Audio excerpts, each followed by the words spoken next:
Bonjour et bienvenue à vous, chers amis passionnés d'intelligence artificielle qui rêvent parfois de moutons électriques. Votre hôte, Jean-François Sénéchal, professeur d'éthique à l'Université Laval, passionné d'éthique et d'intelligence artificielle, de tout cela. Passionné de podcasts, entre autres. Là, j'en écoute plusieurs. Un jour, là, je vous ferai peut-être quelques suggestions. Mais sinon, ben là, je suis rendu à 2 podcasts. Là. J'en produis un dans le cadre de mon cours et le second, ben, vous le connaissez bien, c'est le podcast IA Café. D'ailleurs, je me permets de vous, de vous annoncer, mais là, c'est sûr que vous le savez, là, mais pour nous autres, c'est la semaine dernière, donc le 29 octobre, que c'était le lancement officiel de notre podcast IA Café. Donc, vous l'avez compris, là, on n'est pas exactement en phase avec la publication, le moment de publication puis le moment de production n'est pas exactement le même. On avait mis en banque là, une dizaine, sinon on était quasiment rendu à 12 enregistrements là, au moment où on a publié notre premier. Histoire de nous donner là, un petit coussin parce que des fois, il y a des retards, puis des fois, on n'est pas capable de produire au bon moment parce qu'on a des horaires évidemment bien occupés. Donc, ce sera notre rythme de production. Donc, la semaine dernière, nous avons officiellement publié notre podcast IA Café. J'espère qu'au moment où vous allez écouter cet épisode, que ça répond bien pour vous, ça répond à vos besoins, puis que vous aimez ça. Ce matin, justement, là, je réécoutais la discussion qu'on avait eue, là, c'était l'épisode 3, puis je m'amusais bien. C'est-à-dire, je me suis dit, si je ne suis pas capable de réécouter ce qu'on produit, tu sais, là, faut que ça soit bon. Puis effectivement, là, c'était intéressant de voir au début, puis on voit qu'on progresse. On voit aussi qu'il y a des thèmes là, qui viennent, qui reviennent, qui vont revenir d'ailleurs dans nos prochains enregistrements. Mais c'est ça, c'est une expertise qui est en construction, la nôtre. J'espère que vous aimez. Donc, depuis 29 octobre, je publie. Le rythme, c'est 1 fois ou 2 semaines. Ça se peut que ce soit 3 semaines, là, on verra. J'espère que vous aimez le contenu. Aujourd'hui, mes collaborateurs sont les mêmes depuis quelques enregistrements. La première, elle est là et elle rêve secrètement de donner un coup de pied à un robot. Ève Gaumont est avec nous. Ça va bien, Ève? Bien, merci, et toi? Tu comprends-tu à quoi je Oui. renvoie? Là, c'est quoi? C'est cette semaine, tu m'as partagé un article où c'est un article du MIT où le titre c'était Is it okay to kick a robot? Donc, puis finalement, c'est-tu correct de donner un coup de pied à un robot? T'as-tu lu? En fait, c'est ça. J'écoutais justement en préparation avant de t'envoyer ça, j'écoutais un podcast, puis elle disait, bon, elle, c'est une juriste de formation, puis elle dit, comme tout bon juriste, la réponse que je vais vous sortir, c'est ça dépend. Il y a des situations oui ou situations non, mais c'est un titre un peu accrocheur qu'elle utilise en fait dans un article pour enfants qui vulgarise ses recherches. Puis elle, ce qu'elle fait, c'est qu'elle travaille sur les relations humains-robots, puis les connexions émotionnelles entre les humains et les robots. Puis c'est super intéressant ce qu'elle est capable de faire ressortir, là. Moi, à la base, j'ai un peu de la difficulté avec tous les aspects science-fictionnels, robots et compagnie. Je décroche souvent qu'on en parle. Mais elle, ce qu'elle fait, c'est qu'elle tire des conclusions sur l'humain à partir de la manière dont l'humain agit avec un robot. Oui. Puis c'est super intéressant. Elle est comme capable de... Elle travaille notamment pour voir le niveau d'empathie des personnes selon la manière dont ils flattent un robot dinosaure ou comment ça peut les aider, surtout, en fait, c'est ce qui est le plus intéressant, à accroître leur empathie. Par exemple, un enfant autiste, comment on peut l'aider à développer ses mécanismes d'empathie en interagissant avec un robot. C'est super, super cool. Très bien. Donc, est-ce que c'est OK? Ben, en tout cas, c'est OK d'observer des humains en train de voir leur réaction, voir s'ils vont kicker ou non le robot. Ça nous en dit long sur eux. Peut-être pas sur le robot, mais sur eux, ça nous en dit long. Bienvenue, Ève. Merci d'être là encore cette semaine. Le deuxième, il s'ennuie de son podcast Open Layer. T'as-tu arrêté les enregistrements? Je vois des enregistrements. Tu publies encore des podcasts, mais tu fais plus d'enregistrements. J'en avais. C'est quand il y a eu le premier confinement, j'avais, je pense encore comme 8, 9, 10 épisodes, un affaire comme ça en avance. Moi, j'étais vraiment, vraiment en avance. Moi, c'était pas la semaine de la COVID, j'allais avoir assez d'épisodes pour finir mon année. J'avais comme un gros crunch que j'allais en faire comme 8, 10 en une semaine. Fait que c'était vraiment bien, mais là, j'ai pas recommencé. J'en ai fait un seul en ligne. Je l'ai pas encore sorti parce que j'ai pas aimé l'effet, le visuel puis tout, mais je vais. Tu sais, c'était vraiment intéressant la discussion. Fait que je vais. Faut juste que je me mette à faire le montage. Fait que tu sais, quand t'en as juste un à faire puis que t'es pas dans l'espèce Dans de le mood, là. c'est plus difficile. Tu sais, fait que faut juste que je me rassoie. Puis à chaque semaine, je me dis ça. Ça fait un mois. Fait que, mais je ne reprendrai pas, moi, avant de faire en personne. J'ai pris la décision de toujours faire mes prochains épisodes en personne, sauf si c'est une personne qui est à l'extérieur du Canada puis que j'aimerais vraiment l'avoir comme invité. En tout cas, moi, je m'ennuie de vous avoir ici au bureau, en studio. J'espère qu'on va pouvoir bientôt l'enregistrer ça. Il y a une dynamique qu'on peut pas vraiment. Ça fonctionne bien à distance, là, mais pas juste le son, mais la dynamique. C'est un peu plus compliqué d'improviser, de répondre, d'être dynamique. Mais en tout cas, moi, ce que je vais faire, par contre, c'est que je vais profiter de ta pause pour essayer de rattraper ton nombre d'épisodes. Là. On va essayer de faire ça rapidement pour. On est bien parti. Mon avance est en train à fond de plus en plus vite. En tout cas, on va essayer d'utiliser ce temps-là pour faire plus d'épisodes de IA Café pendant que tu es peut-être un peu plus disponible pour nous. Revenons donc à nos moutons électriques. Dans cet épisode, nous revenons sur l'épisode Carl Maria Mørk. Carl, très belle entrevue avec Carl. J'ai beaucoup aimé la discussion qu'on a eue avec lui, un sujet dense, un sujet important, un sujet nécessaire, puis séduisant un peu. Moi, je le disais au début dans l'entrevue, là, c'est séduisant là, pour un chercheur qui veut des sujets qui sont à la fois difficiles, mais à la fois intéressants du point de vue académique et intellectuel. Ce sujet-là, le combo suicide et intelligence artificielle, ça me semblait être un terrain académique enthousiasmant. Le son de l'entrevue, je le réécoutais, c'était pas top, mais en même temps, je pense qu'en ce moment, tout le monde le sait, là, c'est difficile de faire ça à distance, puis on s'est habitué un peu au son, des fois un peu cacane, ou des fois des connexions qui font que la voix est un peu plus robotique, puis j'espère que nos auditeurs nous le pardonneront. Carl parlait de plusieurs sujets, donc les thèmes abordés, santé mentale, évidemment, prévention du suicide, des applications AI, mais très appliquées. Donc, c'était pour étudier, pour comprendre, pour détecter des comportements délicats, intervenir en matière de suicide, réduire le nombre même de suicides. Aviez-vous déjà entendu parler de ces applications AI dans ce domaine? Est-ce que c'était pour la première fois que vous étiez confronté à tout ça ou est-ce que vous aviez déjà entendu parler de tout ça? Moi, je viens d'une famille de psychologues, là, donc j'ai comme je suis tombée dans la marmite quand j'étais jeune. Fait que c'est comme tout le temps quelque chose auquel je me suis un peu intéressée. Fait que j'avais déjà entendu un peu parler de ce genre de trucs-là. Notamment, le premier chatbot, c'est un chatbot qui se voulait, genre dans les années 60, je ne me rappelle pas exactement, mais qui se voulait un peu psychiatrique. Ah oui? C'était très, très, très rudimentaire, mais depuis, il y avait des trucs plus intéressants qui s'étaient faits. Notamment dans le militaire, puis je pense que Carl en parlait un petit peu, mais des espèces de robots psychologues qui favorisaient la possibilité pour les vétérans de se confier puis de divulguer leurs troubles post-traumatiques, alors que dans les manières habituelles, ils s'ouvraient pas vraiment. Tu sais, des militaires, parfois, ça peut être un petit peu plus réservé face à leur détresse psychologique. Puis c'était comme une espèce d'avatar sur une télé qui était powered by AI, qui leur permettait vraiment d'aller plus loin puis de parler de leurs angoisses, de leurs cauchemars, puis de comment ils revivaient leur traumatisme.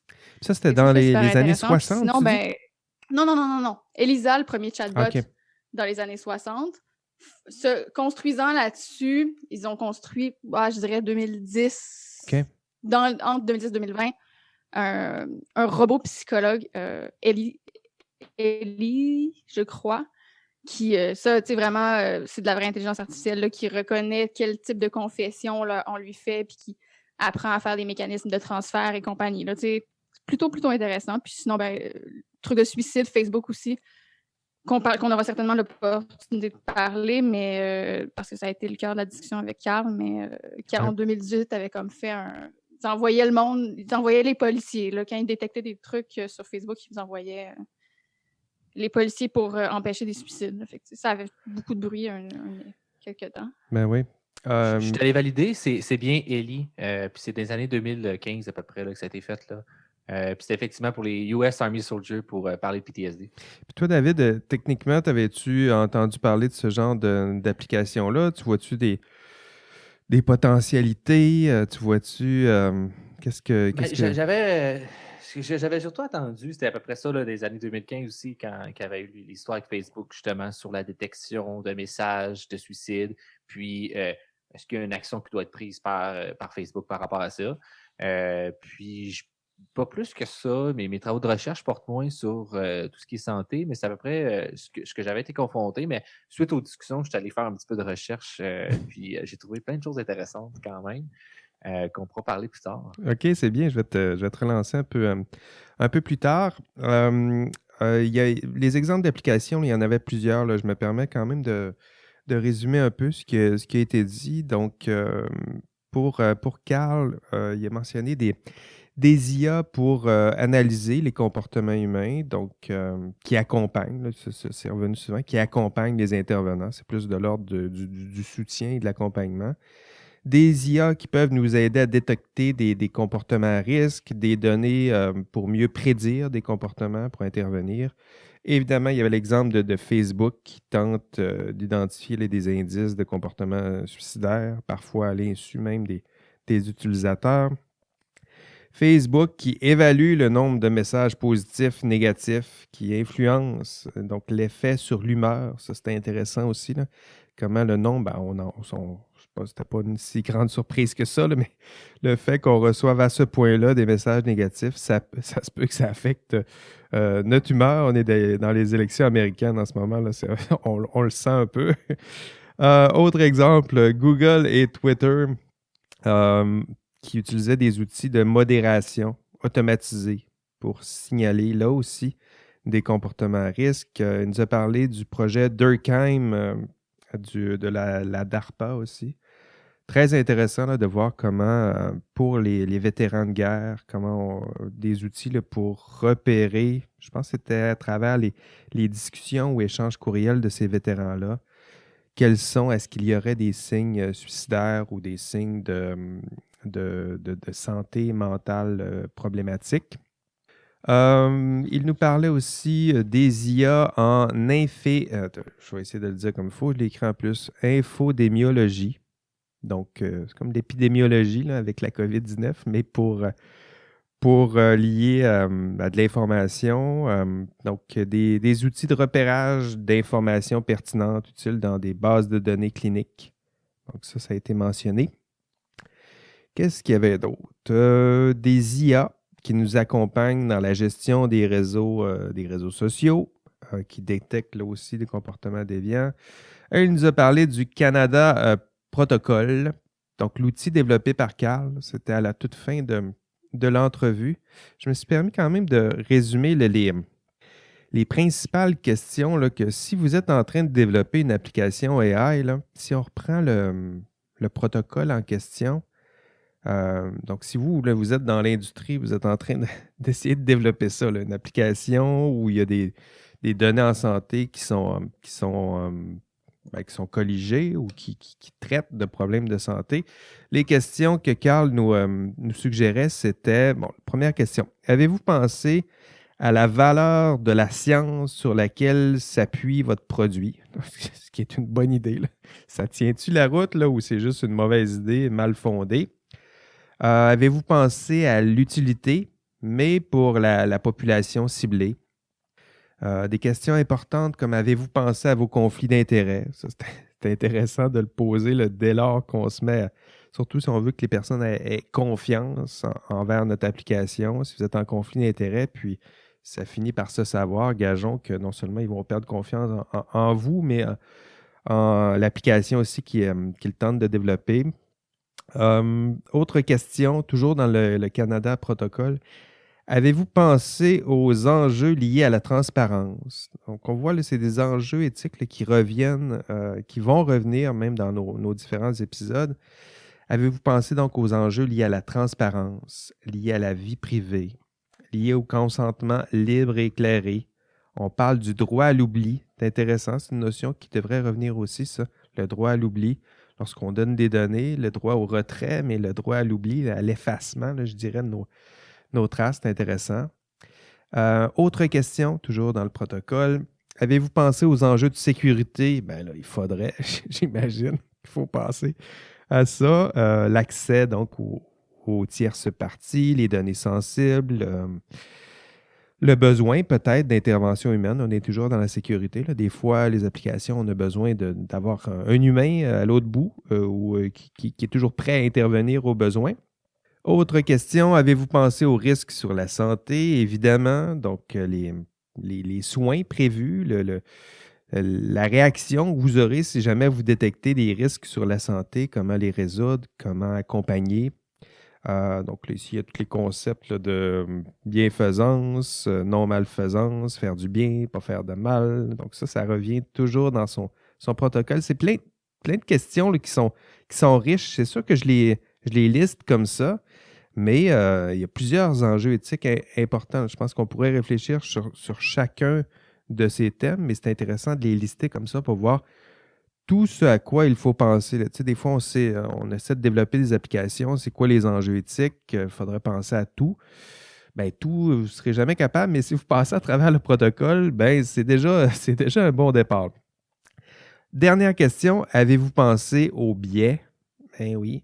Donc, aux biais, non seulement dans l'exécution de l'application, mais dans les données qui ont été utilisées pour développer l'application, qui seront colligées par l'application.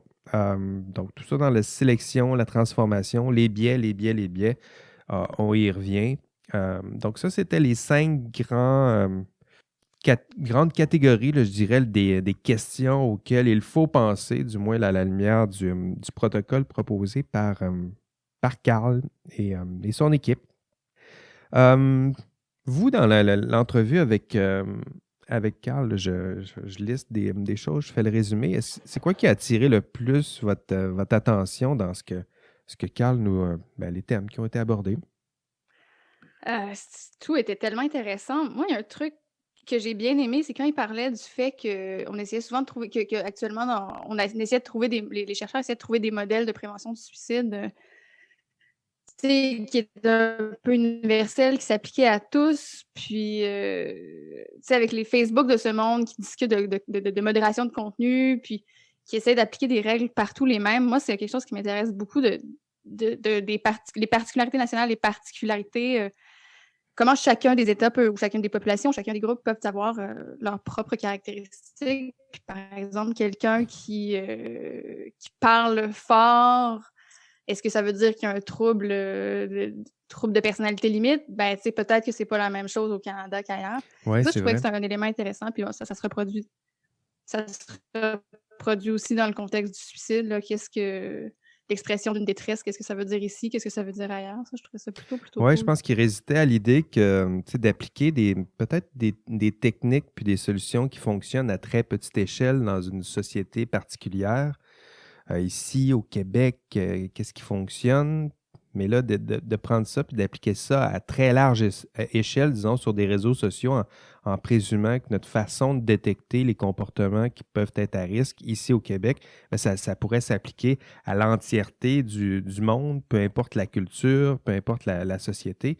Ben là, c'est ça, appliquer ils trouvaient ça peut-être risqué, sinon imprudent, là, de tenter d'appliquer des constats peut-être démontrés à petite échelle, mais à cette large échelle-là, il y avait un risque. Toi, David, qu'est-ce qui a attiré ton attention?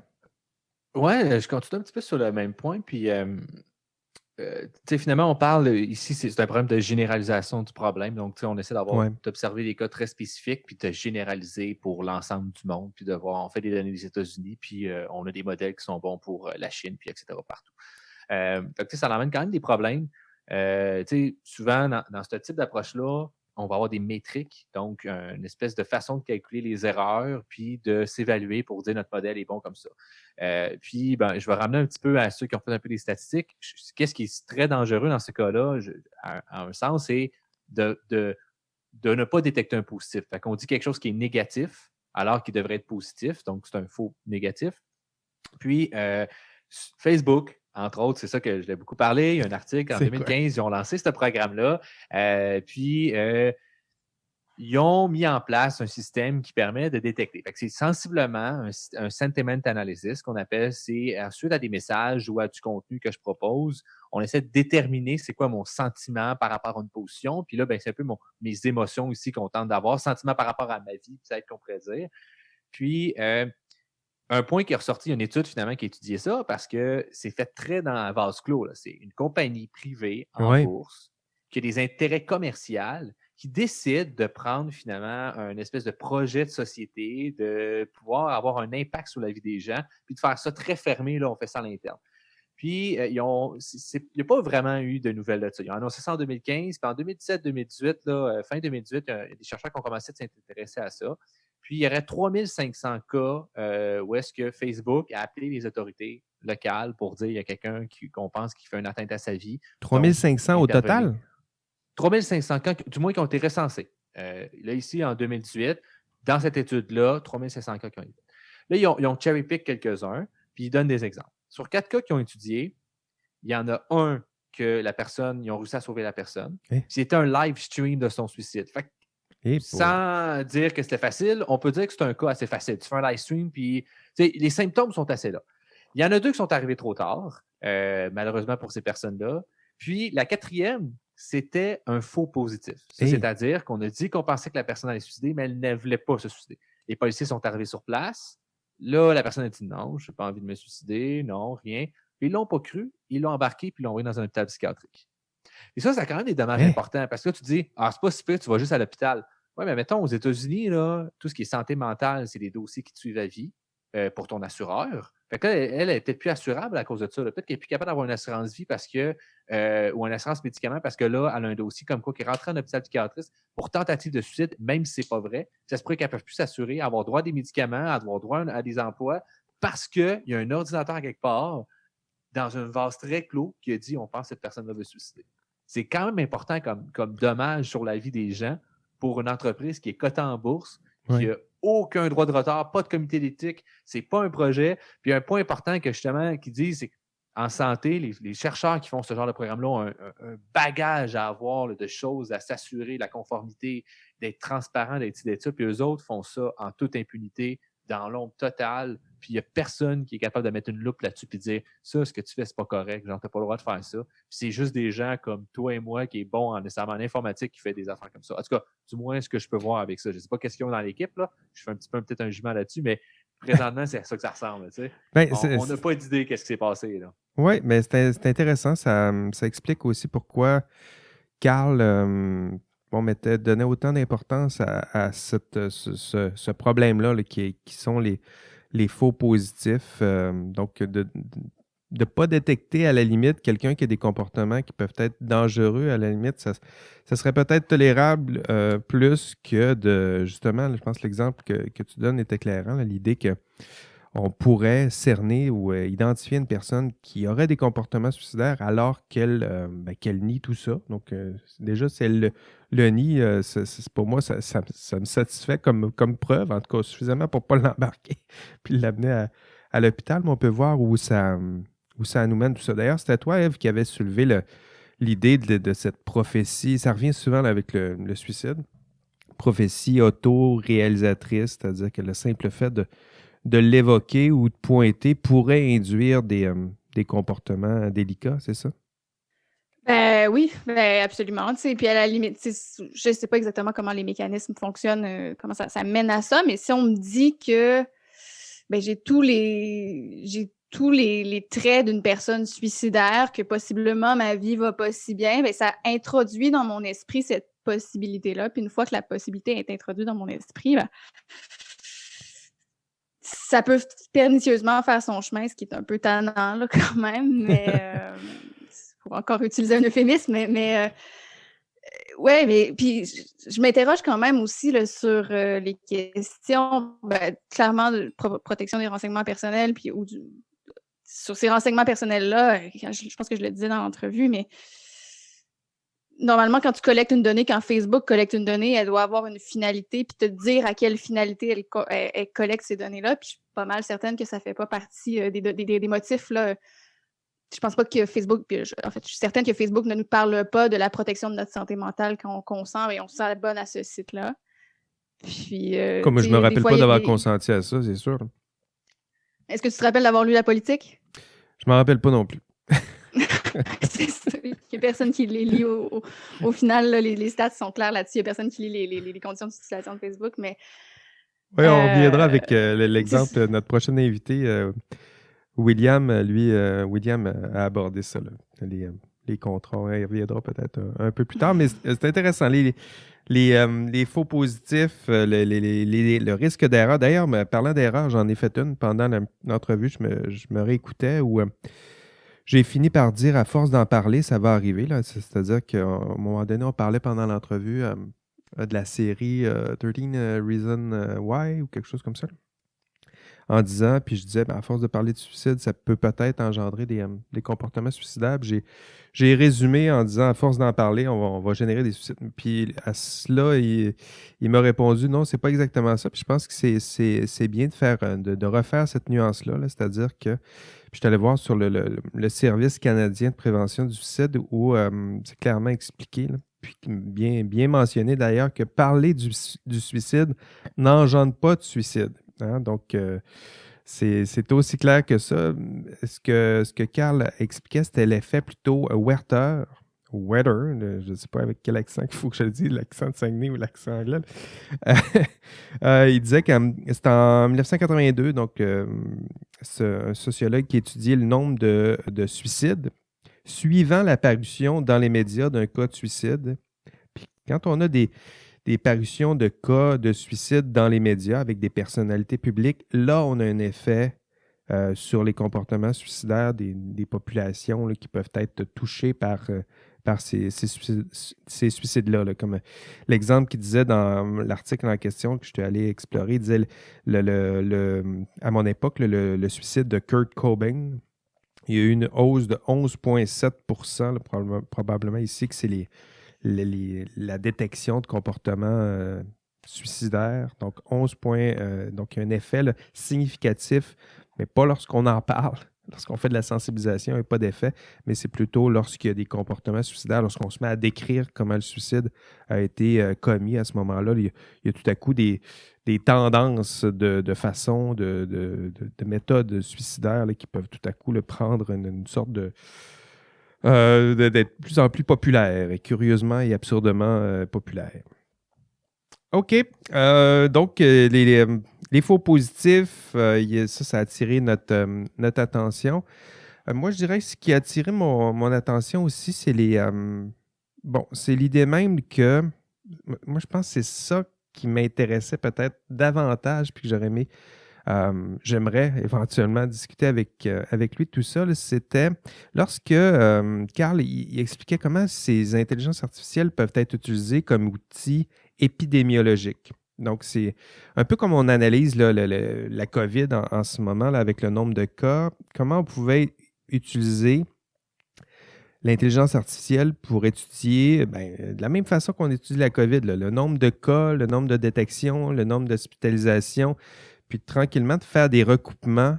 Hein, on imagine l'intelligence artificielle avec la puissance d'analyse qu'on est capable d'aller chercher avec ça, être capable d'aller chercher toutes ces données-là, puis de les recouper avec d'autres critères sociaux, d'autres critères analysés, je ne sais pas, les politiques publiques, les différentes mesures de confinement en ce moment, pour faire des liens entre le taux de confinement, puis tout à coup, le nombre de comportements suicidaires, puis tranquillement essayer de voir ou demander à ces intelligences artificielles-là de nous aider à voir peut-être des corrélations et peut-être mieux encore des causalités, puis éventuellement intervenir sur ces comportements-là. Donc, je trouvais qu'il y avait quelque chose d'encore plus intéressant. On a surtout abordé l'aspect individuel, personnel.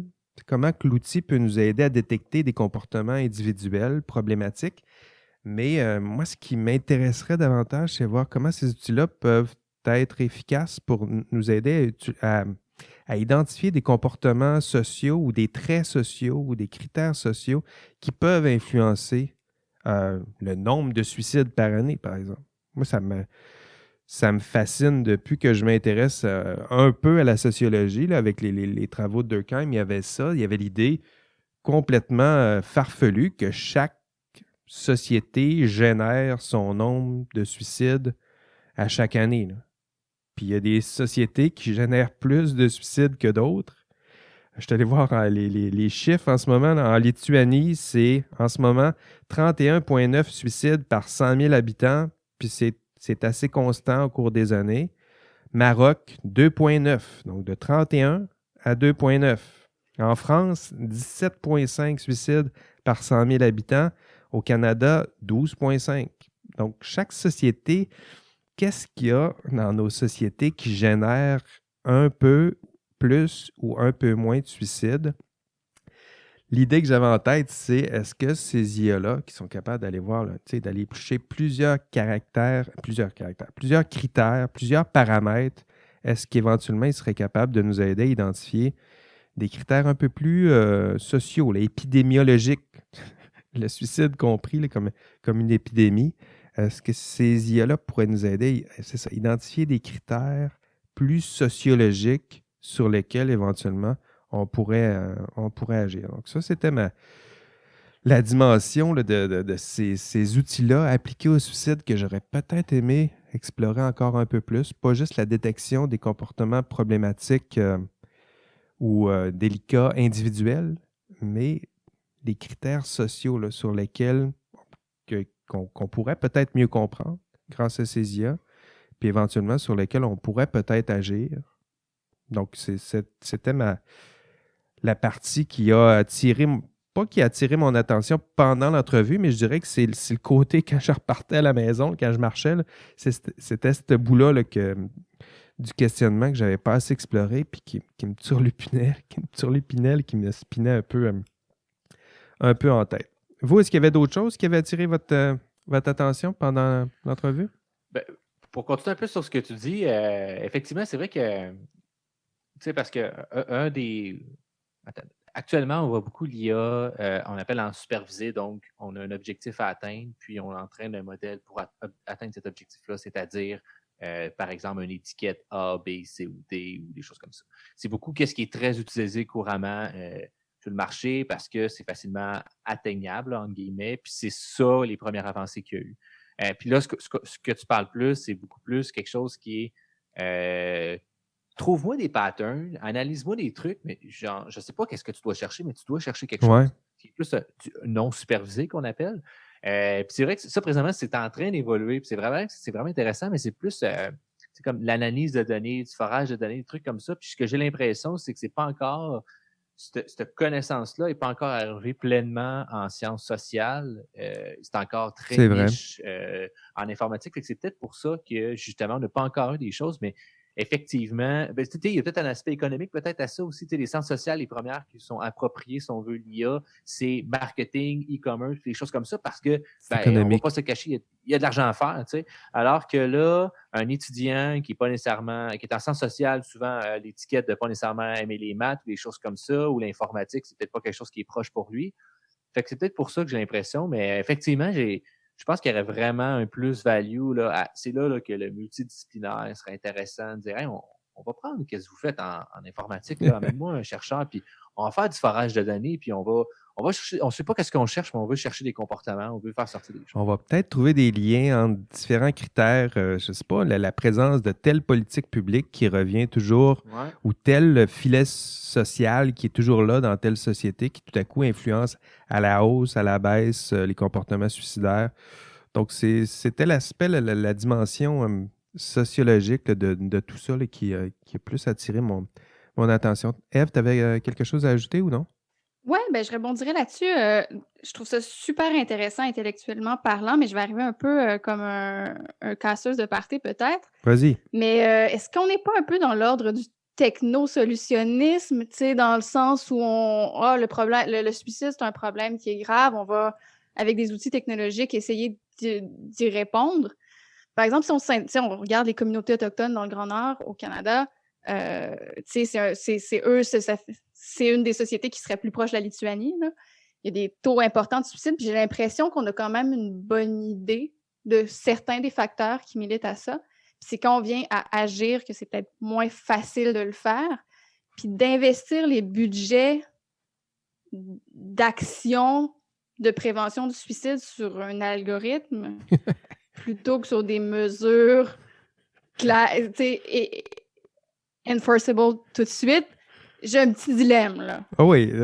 Je sais pas qu'est-ce que vous en pensez, là. Oui, mais je pense que tu as Ouais. raison là-dessus. C'est bien de le rappeler. Là. Ouais. C'est-à-dire quand tu as un psy qui fait de l'urgence, là, puis un algo à développer pour voir s'il n'y a pas des petits critères qui se cachent un peu partout, je suis d'accord avec toi. Là. Faudrait avoir, être sûr d'avoir les bonnes priorités. Là.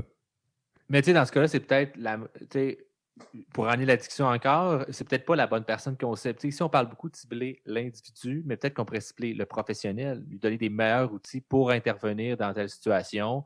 Par exemple, justement, avec des comités des Premières Nations, peut-être que tu ne parles pas bien son langage. Fait que, peut-être qu'on pourrait te supporter avec un modèle qui pourrait te traduire qu'est-ce qui est dit ou de merger plusieurs informations. Mais effectivement, c'est vrai qu'on cible souvent l'individu où on pointe du doigt avec une solution techno, alors que peut-être qu'on pourrait juste peut-être rediriger le problème vers ailleurs puis se dire, ouais, c'est peut-être pas nécessaire, là, c'est juste du flafla qu'on lance dans les airs puis qu'on dépense d'argent pour faire cool. C'est un effet wow. C'est bien de nous le rappeler, là, le technosolutionnisme, là, c'est sûr que là, on est sur AI puis on pourrait donner l'impression que l'AI va résoudre tous les problèmes de la Terre, y compris le suicide.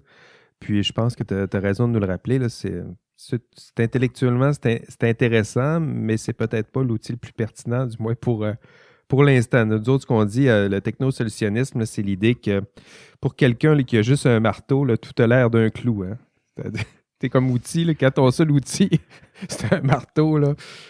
Fait que c'est ça. Pour l'instant, là, on a comme seul outil exploré, c'est l'IA. Puis on a l'impression que tout est des clous, là, qu'on pourrait résoudre ces problèmes-là avec l'intelligence artificielle. Mais c'est bien de nous le rappeler. Là, il y a peut-être d'autres méthodes en ce moment beaucoup plus efficaces que tout ça là, pour résoudre les problèmes du monde. Ça me fait penser, je continue à bondir là-dessus, que quand il y a eu la fin de la Deuxième Guerre mondiale, on a beaucoup cru à l'instauration d'institutions internationales comme le Fonds monétaire international, l'ONU, pour résoudre tous les problèmes que l'humain avait. On avait vraiment donné une grosse confiance entre la micro et la macroéconomie pour se dire il n'y aura plus de crise économique, on va mettre quelque chose en place. Keynes est arrivé des idées incroyables. Je sais pas, 60, 70 ans plus tard, j'ai pas l'impression que ça s'est concrétisé. J'ai l'impression que quelque part, l'humain corrompt un peu ses propres idées, ou je sais pas si c'est l'humain ou il y a quelqu'un quelque part qui corrompt ces idées-là puis qui l'utilise à son bénéfice. Fait que j'ai peur que l'IA soit de next thing, genre, ou un autre niveau de truc qui pourrait arriver à un point de dire hey, on a plein d'outils puissants puis qu'on fasse des débordements. Fait que je suis content au moins de voir qu'il y a beaucoup de gens qui réfléchissent à puis qu'on peut se prendre notre expérience historique, puis qu'on ne se retrouve pas dans le même pattern, parce que ça serait plate d'arriver avec une pire situation que ce qu'on avait avant, alors qu'on se disait que ça allait sauver tout. Ça allait sauver tout. S'enlever de la tête, ça ne sauvera pas tout. Ça ne va pas tout sauver. Mais j'aime bien l'idée de Ève, là, peut-être que ça nous aidera à conclure tout ça, là, l'humilité technologique, là, nous rappeler que même si là, on est en... Puis là, faut pas verser non plus là, dans l'enthousiasme un peu niais là, qui associe des fois l'intelligence artificielle, là, qu'on va résoudre tous les problèmes du monde avec ça. Se rappeler que c'est un outil technologique puissant, intéressant, intellectuellement très stimulant, mais concrètement, entre les idées qu'on déploie, puis ce qui se fait plus concrètement, faut voir si en ce moment, les outils qu'on a à notre disposition, quels sont, surtout en matière de suicide ou de problèmes de santé mentale, quels sont les outils les plus efficaces ici et maintenant pour tenter de résoudre ces problèmes-là. Le reste, je pense que c'est notre fibre chercheur là, qui qui est bien là, c'est-à-dire qu'on tripe plus sur les problèmes, les solutions intellectuellement stimulantes, mais des fois, un marteau pour cogner sur le clou, ça peut régler bien des problèmes. Bon, là, je suis en train de virer mon analogie à l'envers, là, donc je risque de mêler tout le monde, c'est pas bien grave. Donc, ce sera tout pour notre... désolé d'aller aussi vite, ce sera tout pour notre entrevue avec Carl Maria Mørk. Merci encore à Carl de nous avoir accompagnés, de nous avoir permis d'aborder un sujet qui est...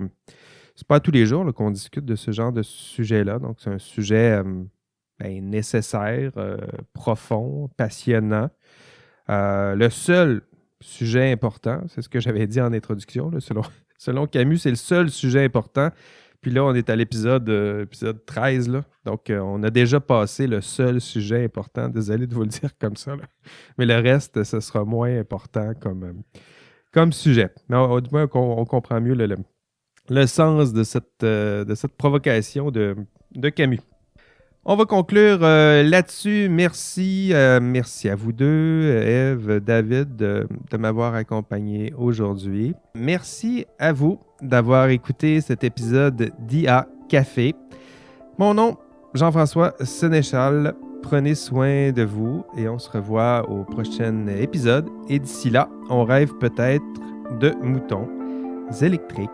Allez, bye bye.